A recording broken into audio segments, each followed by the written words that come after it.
in the beginning we are going to start our first topic, that is rotational dynamics. See, rotational dynamics, here some pictures are shown.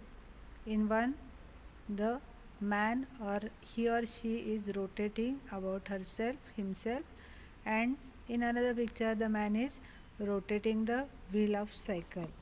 So it deals with two types of motion, that is circular as well as rotational motion. First of all, let us see what is circular motion.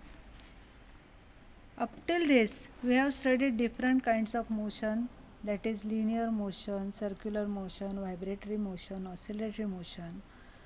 Among that, let us see what is circular motion, revise something. So circular motion, in circular motion you can see that the particle is moving along the circumference of the circle.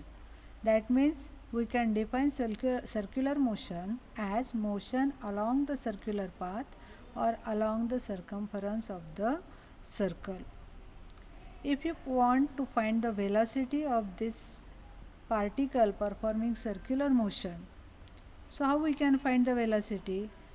You know, the string is tied to the stone, and if you revolve it and immediately leave it, the stone will go to the tangential path. That means the velocity of the particle is tangential to the circular path. So we can say that during circular motion, the velocity of the particle is along the tangent to the circular path, and you can see the tangent and every point are in different directions.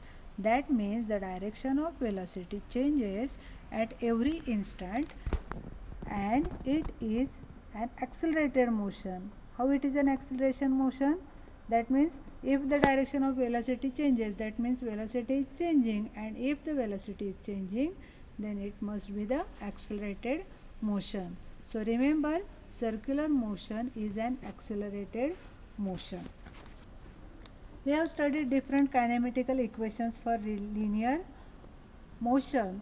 So we can have the kinematics of circular motion analogous to the circular motion.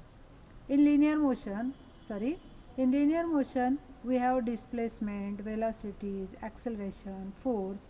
So same terms are going to appear here in kinematics of circular motion. So let us first see what is the angular displacement. If you want to consider or learn the angular displacement, one important thing that you must know what is the radius vector. See, radius vector is the vector drawn from the center to the position of the particle. And as the particle moves along the circumference, this radius vector traces the angle at the center in given time interval. This angle traced by radius vector in given time is called as angular displacement.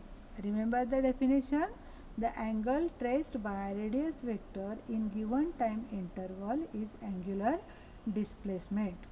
Infinitesimal angular displacement is a vector quantity. See, infinitesimal means very small angular displacement is a vector quantity, otherwise it is scalar, and the SI unit of angular displacement is radian. SI unit of angular displacement is radian. Angular velocity. Everybody knows velocity is the rate of change of distance with respect to time, that means distance upon time in linear motion. As we are considering here angular velocity, we have to consider angular displacement. So in given time interval, what is the angular displacement that we must know? If d theta is the angular displacement in given short time interval dt, then angular velocity omega is written as d theta by dt, and we simply define it as the time rate of change of angular displacement with respect to time. See again, angular velocity is the time rate of change of angular displacement with respect to time. Its direction is given by right hand rule. Let us see what is right hand rule. Curl the fingers of right hand in the sense of rotational motion with the thumb outstretched. See here, have you curled your fingers? Do with the statement, curl your right fingers of right hand in the sense of rotation and the thumb outstretched. Then the thumb denotes the direction of angular velocity. The SI unit of angular velocity is radians per second. Okay. So, remember again, SI unit is radian per second.